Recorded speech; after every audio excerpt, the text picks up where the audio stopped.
మరొక ప్రశ్న చూద్దాం. 6వ ప్రశ్న.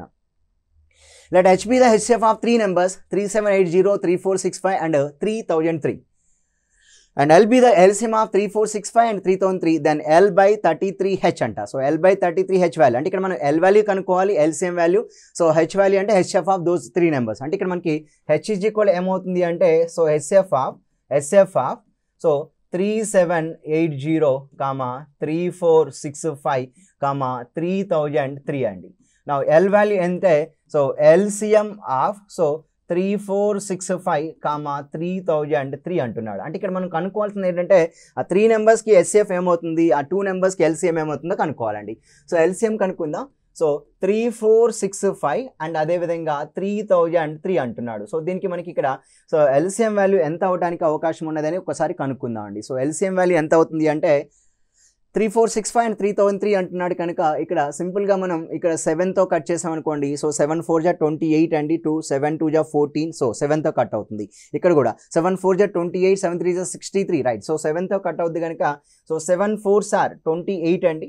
సో 28 అంటే 66, 7 9s are 63 and 7 5 times. So అదేవిధంగా 7 4s are 28. సో 20 అంటే 7 2 జా 14, 63, 7 9s are 63. సో 7తో కట్ అవుతుంది. సో మళ్ళీ 7తో పోయే అవకాశం అయితే నాకు కనిపించట్లేదు కాబట్టి బెస్ట్ మనం 3తో చేద్దాం. సో 3తో చేసినప్పుడు నాకు ఇక్కడ సో 3 4లో 1 టైము. సో 19 అంటే 3 6 జా 18, 3 5 జా 15 అండి. మళ్ళీ 4లో 3 1 టైం, 3 4 జా 3 3 జా. సో ఈ విధంగా 3తో కట్ అవుతుంది. సో నెక్స్ట్ నెంబర్ వచ్చేసరికి 165 అండ్ 143 అంటున్నాడు కనుక ఇక్కడ సింపుల్గా మనం 11తో కట్ చేయొచ్చు. 11 1 టైం, 11 5 టైమ్స్ అండి. So 11 1 time, 11 3 time. అంటే ఓవరాల్గా ఈ యొక్క LCM వాల్యూ ఎంత అవుతుంది అంటే LCM వాల్యూ ఈజ్ ఈక్వల్ ఎంత అవుతుంది అంటే 7 ఇంటూ 3 ఇంటూ 11 ఇంటూ 15 ఇంటూ 13 అండి. సో ఆ విధంగా తీసుకుంటే ఫ్రెండ్స్ మీరు ఆల్రెడీ ఎగ్జామ్ రాసి ఉంటారు కనుక నా HCF వాల్యూ ఏమవుతుందంటే సో అక్కడ 3 నెంబర్స్కి ఓకే 3780, అదేవిధంగా ఇక్కడ 3465, సో 3003 అండి. సో ఈ 3 నెంబర్లో కామన్గా ఉన్న నెంబర్ సో 73 ఉంటుంది కనుక ఈ యొక్క నెంబర్ ఎంత అంటే HCF వాల్యూ 21 అవుద్ది. అంటే ఇక్కడ మనకి LCM వాల్యూ తెలిసింది, HCF వాల్యూ తెలిసిందండి. సో HCF వాల్యూ మనం Hగా తీసుకుంటూ ఉన్నాం, ఇక్కడ LCM వాల్యూని Lగా తీసుకుంటూ ఉన్నాం. అయితే మనకి అడిగిన ప్రశ్న ఎంత అంటే L by 33H అంటున్నాడండి. L by 33H అంటున్నాడు కనుక ఇక్కడ L వాల్యూ అంటే LCM అండి. LCM వాల్యూ మొత్తం రాద్దాం. 7 ఇంటూ 3 ఇంటూ 11 ఇంటూ 15 ఇంటూ 13 అన్నాడు. సో అదేవిధంగా H value so 33 into H అంటే HCF వాల్యూ 21 అండి. ఎందుకంటే ఈ 3 నెంబర్స్కి కామన్ మల్టిపుల్ నెంబర్ ఎంత అంటే సో 21 అనేది కామన్ మల్టిపుల్ నెంబర్గా మనం ఇక్కడ తీసుకోవచ్చు కనుక సో 33 ఇంటూ 21. సో సింపుల్గా కట్ చేయండి ఇక్కడ. సో ఇక్కడ 7 3s are 21 అండి, కట్ అవుతుంది.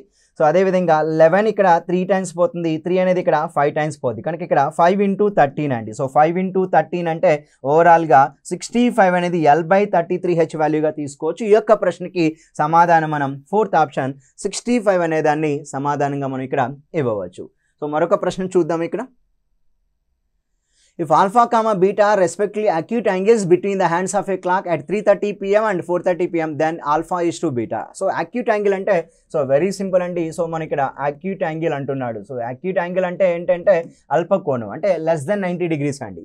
సో acute angle అంటే in between so 0 degrees and 90 degreesకి మిడిల్లో ఉన్నదని చెప్పుకోవచ్చు. కాబట్టి ఇక్కడ 0కి 90కి మిడిల్లో ఉండే యాంగిల్ చెప్తున్నాడు. అయితే సో 3:30 PM అప్పుడు యాంగిల్ ఆల్ఫా అంట. సో 4:30 PM అప్పుడు యాంగిల్ బీటా అయితే ఆల్ఫాకి బీటాకి రైట్. ఆల్ఫా అంటే సో 3:30 PM కనుక 11/2m మైనస్ 30H అండి.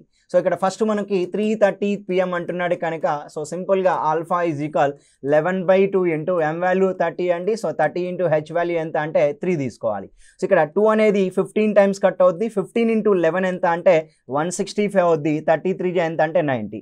సో 165లో 90 పోతే ఎంత అంటే 75 degrees అండి. కనుక ఆల్ఫా వాల్యూ మనకి 75 degrees అన్నది. ఎందుకంటే గడియారంలో సాయంత్రం 3 గంటల 30 నిమిషాల మరియు 4 గంటల 30 నిమిషాలు అయినప్పుడు దాని ముళ్ళుల మధ్య గల లఘు కోణాలు ఆల్ఫా బీటా అన్నాడు. సో ఆల్ఫా అంటే 3:30 అప్పుడు, మరి ఇప్పుడు బీటా అంటే 4:30 అప్పుడు అండి. సో 4:30 అప్పుడు అంటే 11/2m మైనస్ 30H అండి. సో 4:30 అన్నాడు కనుక m వాల్యూ మినిట్స్ నెంబర్ 30 తీసుకోవాలి.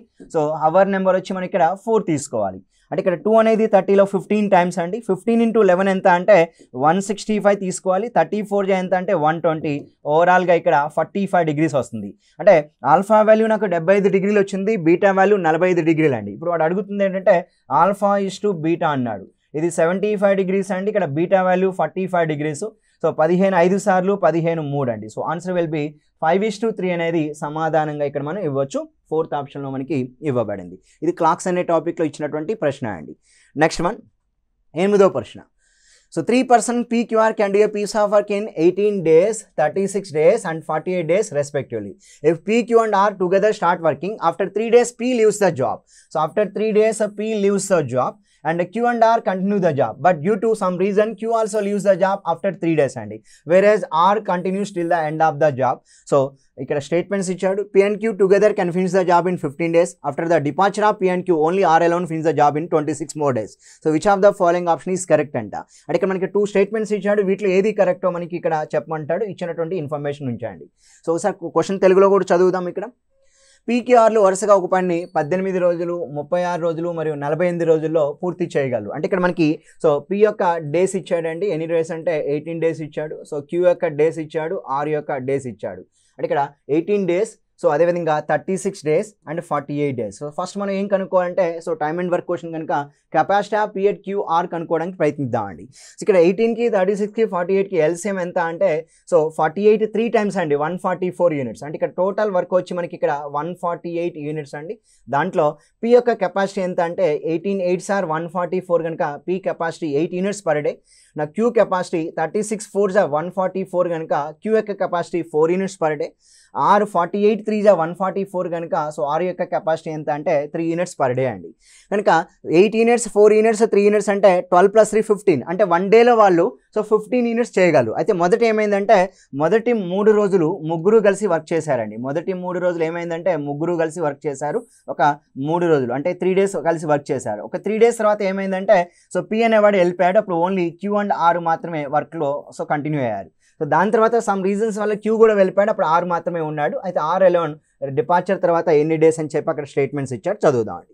సో మొదట పి క్యూ అండ్ ఆర్ అండి.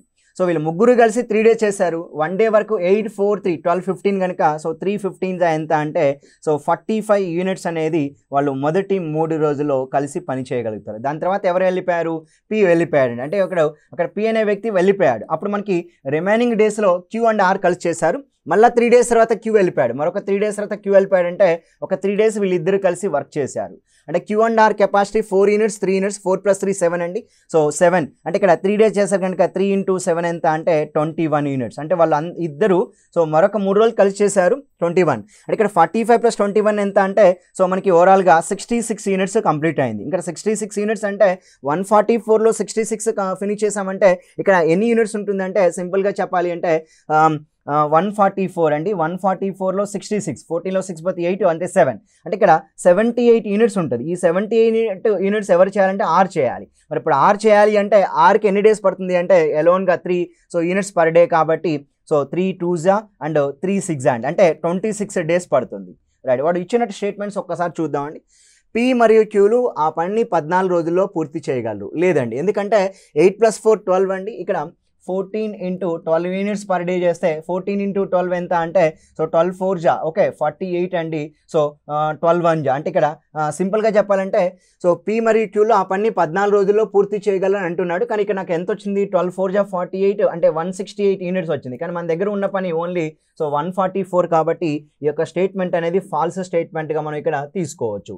నెక్స్ట్ వన్, పి మరియు క్యూలో ఆ పని వదిలి వెళ్ళిన తర్వాత ఆరు ఒక్కడే ఆ పని అదనంగా 26 రోజుల్లో పూర్తి చేయాలి. ఎస్ కరెక్ట్ అండి. 78 యూనిట్స్ని ఒక 3 యూనిట్స్ పర్ డే లెక్క 26 రోజుల్లో పూర్తి చేశారు కనుక సో సెకండ్ స్టేట్మెంట్ అనేది డెఫినెట్గా ట్రూ స్టేట్మెంట్గా మనం ఇక్కడ చెప్పుకోవాలి. అంటే ఇక్కడ 1 ఈజ్ ఫాల్స్ అండి, 2 ఈజ్ 2 అండి. 1 ఈజ్ ఫాల్స్ 2 ఈజ్ 2 అంటే థర్డ్ ఆప్షన్ అనేది ఆన్సర్గా మనం ఇక్కడ చెప్పుకోవచ్చు. అదే ఇక్కడ ఇంగ్లీష్ ప్రశ్న కూడా అదే అండి.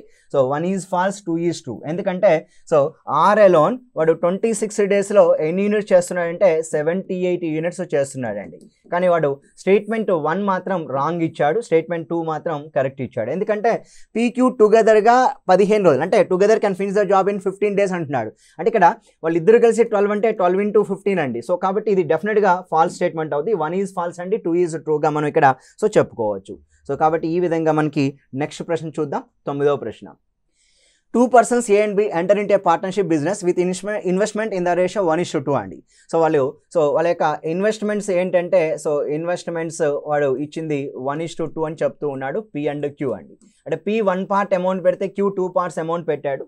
And A continues till the end of the year అండి, while B withdraw his investment after 6 months. అంటే ఇక్కడ వాళ్ళు టైం అండి, వాళ్ళ యొక్క టైం ఎంత అంటే వీడేమో 12 months వర్క్లో ఉన్నాడు, అంటే పార్ట్నర్షిప్లో ఉన్నాడు, కానీ వీడు 6 months తర్వాత వెళ్ళిపోయాడు. ఒక 6 months మాత్రమే వాడు ఉన్నాడు. అంటే ఓవరాల్గా ఇన్వెస్ట్మెంట్ టైం రేషియో మల్టిప్లై చేస్తే will get the profit ratio అండి. ప్రాఫిట్స్ వస్తాయి. ప్రాఫిట్స్ అనేది 1 into 12 అవుద్ది, 2 into 6 12 అవుద్ది. అంటే 1:1 రేషియోలో వాళ్ళ యొక్క ప్రాఫిట్స్ని వాళ్ళు షేర్ చేసుకోవాలి. 1:1 రేషియోలో ప్రాఫిట్స్ని షేర్ చేసుకోవాలి కనుక వాడు ఏమన్నాడు, consider the statement A share of profit is equal to B share of profit and is correct. A యొక్క షేరు బి షేర్కి సమానం అంటున్నాడు. ఫస్ట్ వన్ అనేది ట్రూ అవుద్ది. The year and profit is 1,20,000 then the share of profit of P is 40,000 కాదండి. 1,20,000 అయితే ఇద్దరికి 60 వస్తుంది కనుక ఇది ఫాల్స్ స్టేట్మెంట్గా తీసుకోవాలి. Only 1 is a true and second one is a false అండి. కాబట్టి ఇక్కడ 1:2 and 2 ఈజ్ ఫాల్స్ అంటున్నాడు. కాబట్టి ఆప్షన్ నెంబర్ 3 అనేది సరైన సమాధానంగా ఈ యొక్క ప్రశ్నకి మనం ఇక్కడ ఇవ్వవచ్చు. మరి 10వ ప్రశ్న చూద్దాం. ఇద్దరు వ్యక్తులు ఏ మరియు బీలు 1:2 నిష్పత్తిలో పెట్టుబడులు పెట్టి ఒక భాగస్వామ్య వ్యాపారాన్ని ప్రారంభించారు. ఓకే, ఇప్పుడు మనం ఆల్రెడీ చేసిన క్వశ్చన్ అండి తెలుగులో అది. Okay, next one. Based on the 3-digit number 760 match the following list 1 with list 2 అంట. జాబితా 1ని జాబితా 2తో లిస్ట్ చేయమన్నాడు. ఇక్కడ 760 నెంబర్కి సంబంధించి ఒక 3-digit నెంబర్ అండి. Number of factors of 760, some of all factors of 760, some of even factors of 760 and some of odd factors of 760 అంటున్నాడు. కనుక వాటికి ముందు ఫ్యాక్టర్స్ కనుక్కుందాం అండి. 760 ప్రైమ్ ఫ్యాక్టరైజేషన్లో చూడండి ఏమవుతుందో. 760 2 అనేది 3 times, 2 అనేది 8 times, 380. ఆ విధంగా 2 తీసుకుంటే 2 119 times అండి, 190. 2 అనేది ఇక్కడ 2 9s are 18, 2 5s are 95. ఇంకా 2 పోయే అవకాశం లేదు కనుక ఇక్కడ డెఫినెట్గా 5 తీసుకోవాలి. 5 19s are 95 అండి. 5 19s are 95. ఆ విధంగా తీసుకుంటే 760 అనే నెంబర్ తీసుకుంటే 2 power 3 and 5 power 1 and 19 power 1 అండి. అయితే ఇక్కడ క్వశ్చన్ ఏంటంటే నెంబర్ ఆఫ్ ఫ్యాక్టర్స్ అడుగుతున్నాడు కనుక టోటల్ ఫ్యాక్టర్స్ అండి. టోటల్ ఫ్యాక్టర్స్ అడుగుతున్నాడు. మొత్తం కారణాంకాల సంఖ్య ఎంత అంటే పవర్ 3కి 1 కలపాలి 4 అండ్ పవర్ 1కి 1 కలిపితే 2 అండ్ పవర్ 1కి 1 కలిపితే 2 అండి. 4 2 8, 8 2 16 అండి. టోటల్ ఫ్యాక్టర్స్ అంటే ఇక్కడ మనకి నెంబర్ ఆఫ్ ఫ్యాక్టర్స్ ఆఫ్ 760 అన్నాడు. Number of factors will be 16 factors చెప్పాలి. 16 ఫ్యాక్టర్స్ అంటే ఏ అనేది 2 అవ్వాలండి. A2. అన్ని ఆప్షన్స్ కూడా A2 ఉన్నాయి, ఒక D మాత్రం లేదు కనుక ఆప్షన్ D అనేది ఎలిమినేట్ చేయొచ్చు. Next some of all factors of 760 అంటున్నాడు. Some of all factors of 760 అండి. రైట్, ఇప్పుడు ఇది some of the factors of 760 చేద్దాం. ఇప్పుడు చూడండి టోటల్గా మనకి 760కి ప్రైమ్ ఫ్యాక్టరైజేషన్ ఈ విధంగా వచ్చిందండి. సమ్ ఆఫ్ ఆల్ ఫ్యాక్టర్స్ అంటున్నాడు. Some of all factors some of all factors of 760 అన్నప్పుడు ఇక్కడ 2 power 3, 5 power 1, 19 power 1 అండి. సమ్ ఆఫ్ ఆల్ ఫ్యాక్టర్స్ అంటే 2 power 0, 2 power 1, 2 power 2 and 2 power 3 up to 2 power 3 వరకు రాసుకోవాలి. 5 power 1 కూడా అంతే అండి. 5 power 0, 5 power 1, అదేవిధంగా 19 power 0, 19 power 1. అంటే ఖచ్చితంగా మీరు ఏం చేయాలి అంటే ఇది నెంబర్ సిస్టమ్ అనే టాపిక్ ఫ్యాక్టర్స్ అండి. దీని యొక్క బేసిక్స్ వినగలిగితేనే ఈ యొక్క ప్రశ్న మీకు ఈజీగా అర్థమవుతుంది. నేను ఇక్కడ ఆ బేసిక్స్ని బేస్ చేసుకొని డైరెక్ట్గా రాశాను. 8 12 14 15 ఇది 15 అవుతుంది. ఇక్కడ వచ్చేసరికి 1 + 5 6 అవుతుంది.